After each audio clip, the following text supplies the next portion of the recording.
اتنے وسائل کے پر بظاہر قابض ہونے کے باوجود سوال یہ ہے کہ کیا آج دنیا میں امت مسلمہ کو عزت حاصل ہے یا یہ ذلیل ہے؟ اسے غلبہ حاصل ہے یا مغلوب ہے؟ اسے کوئی دنیا میں وقار حاصل ہے یا یہ بالکل بے وقار ہو کر رہ گئی؟ یہ بات ہے جو ہمارے سمجھنے کی ہے آج کیوں ذلیل کہ کل تک نہ تھی پسند گستاخی فرشتہ ہماری جناب میں۔ اس وقت صورت یہ ہو چکی ہے، آپ کو معلوم ہے کہ ہر جگہ پر پسماندگی کا نشان مسلمان ہیں۔ ہمارے سارے وسائل پر دوسروں کا قبضہ ہے۔ ایک ہی شے رہ گئی تھی، تیل، خلیج کا تیل، اس پر بھی آ کر امریکہ کی فوجیں ان کے سر پر بیٹھ گئی ہیں۔ سارا کا سارا تیل اب ان کے قبضے میں ہے۔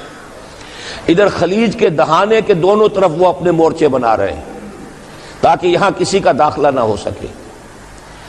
بڑے بڑے جتنے لوگ ہمارے ہیں ان سب کی دولت ان کے پاس ہے۔ کہنے کو تو سلطان اور برونائی دنیا کا امیر ترین آدمی ہے، لیکن دولت ہے کہاں اس کی؟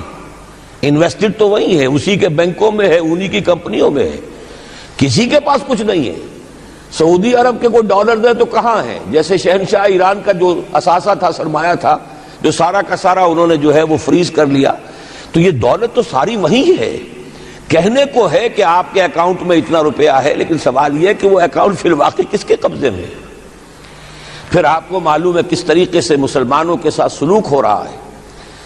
ہر جگہ پر جہاں چاہیں، جس طرح چاہیں انہیں ستا لیں۔ اور ان میں بھی سب سے بڑھ کر جو بات میں آپ سے کہوں گا، آج دنیا میں جتنے بڑے پیمانے پر محمد عربی صلی اللہ علیہ وسلم کی توہین و تذلیل ہوئی ہے، پوری انسانی تاریخ میں نہیں ہوئی۔ رشدی نے کتاب لکھی، بدترین حملے کیے۔ کیا رنگیلا رسول کتاب تھی جو لکھی تھی کسی ہندو نے، جس کو کہ ایک مسلمان نے پھر خنجر گھونپ کر اور ہلاک کر دیا تھا۔ وہ تو کچھ بھی نہیں تھی۔ اس کتاب کو رنگیلا رسول کو 100 سے ضرب دیجئے تو یہ کتاب بنتی ہے، سیٹنک ورسز، اور وہ ملینز نہیں بلینز کی تعداد میں شائع ہوئی۔ اس کے خلاف احتجاج اگر کسی نے کیا ہے تو ان کے اوپر جوتے پڑے ہیں، ان پر ڈنڈے پڑے ہیں۔ پوری مغربی دنیا اس کے پیچھے آ گئی ہے، سپورٹ کیا ہے۔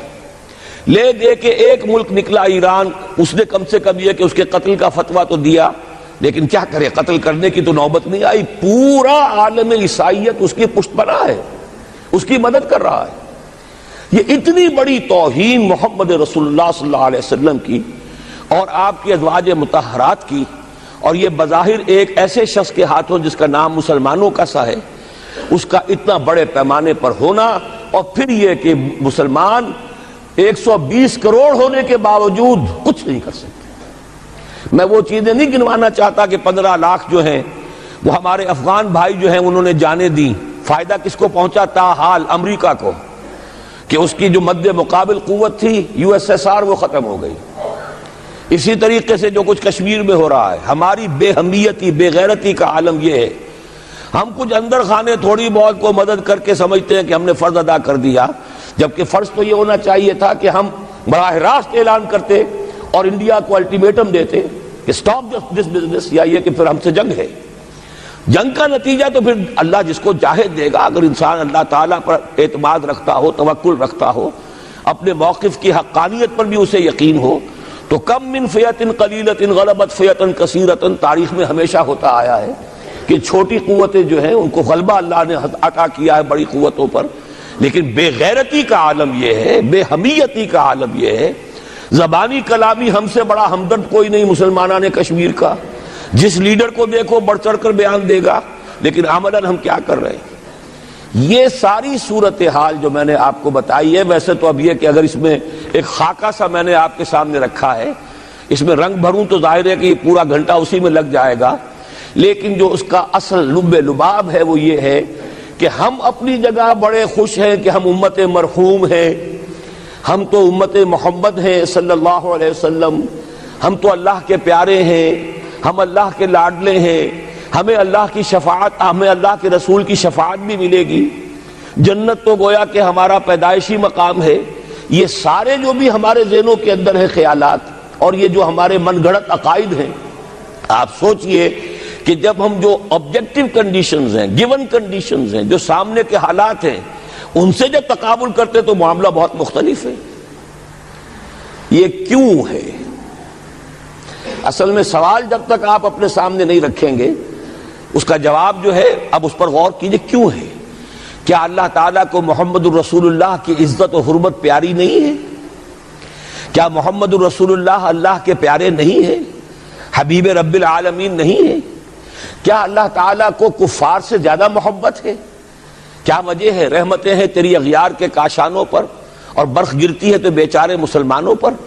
سائنس میں وہ آگے ہیں، مالیات پر ان کا شکنجہ کسا ہوا ہے پوری دنیا پر، تہذیب ان کی ہے، تمدن ان کا ہے، ہم تو ان کے کیمپ فالوورز ہیں، نقش قدم پر چل رہے ہیں، ہم تو ان کی صرف یہ کہ نقالی کر رہے ہیں۔ تو سوچئے وجہ کیا ہے؟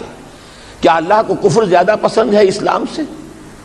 کیا اللہ کو محمد الرسول اللہ صلی اللہ علیہ وسلم کی عزت و حرمت کا کوئی خیال نہیں؟ سوچنے کی بات ہے۔ ظاہر بات ہے کہ ان سوالات کا جواب تو ہاں میں آپ نہیں دے سکتے، یقیناً ایسا نہیں ہے۔ بہرحال وہ کافر ہیں، وہ اللہ کو نہیں مانتے، اللہ کے رسول کو نہیں مانتے، چلیے اللہ کو کسی نام سے مان لیا، گاڈ کہہ دیا، لیکن اللہ کے رسول کو تو نہیں مانتے۔ ایمان کا سارا دار و مدار تو رسالت پر ہے، اللہ کے اس کلام کو تو نہیں مانتے، اور اس کے باوجود ان کے لیے عزت ہے۔ رحمتیں ہیں تیری اغیار کے کاشانوں پر، برف گرتی ہے تو بیچارے مسلمانوں پر۔ یہ ایک لمحہ فکریہ ہے، یہ سوچنے کی بات ہے کہ ایسا کیوں ہے۔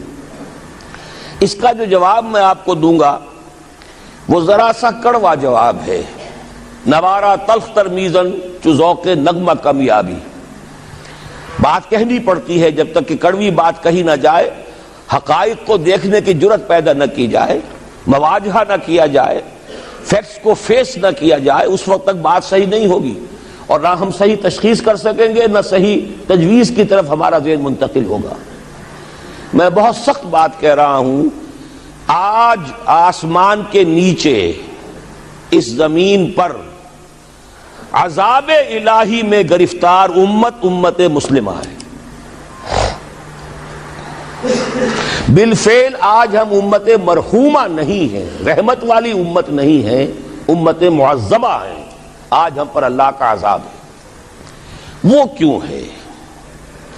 دیکھیے اللہ کا قانون یہ ہے، اور یہ اللہ کی سنت ہے، میں نے اپنی ایک کتاب میں اس پر مفصل بہت مضمون لکھا ہے، قرآن کا قانون عذاب۔